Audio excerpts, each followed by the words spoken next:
Hi words, welcome back to my channel H N N blogs అండి. ఈరోజు మేము పొటాటో బాల్స్ చేసుకోబోతున్నాము. చాలా ఈజీ అండ్ చాలా సింపుల్ మెథడ్ అండి. ఎట్లా చేద్దామో చూద్దాం రండి.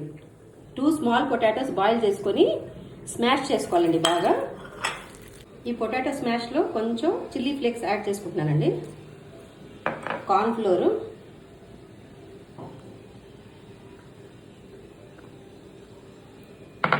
తగినంత ఉప్పు యాడ్ చేసుకోవాలండి, కొత్తిమీర తరుగు వేసుకున్నాను నేను. అంతా బాగా కలపాలండి.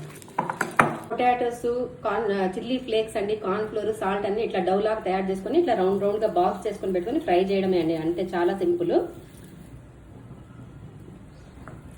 ఆయిల్ బాయిల్ అయిపోయిందండి. ఇది పొటాటో బాల్స్ మనం చేసుకున్నాం కదండి, చిన్నగా దాంట్లో వేసేసేయాలి. మన ఎమ్మి పొటాటో బాల్స్ తయారైపోయాయండి. పైన అయితే చాలా క్రిస్పీగా, లోపలైతే చాలా స్మూత్గా ఎంత బాగుందో చూడండి. టొమాటో కెచప్లో డిప్ చేసుకొని తింటే సూపర్గా ఉంటుందండి. వెమ్మండి. నా ఛానల్ని లైక్ చేయండి, షేర్ చేయండి, సబ్స్క్రైబ్ చేయండి. Thank you so much for watching.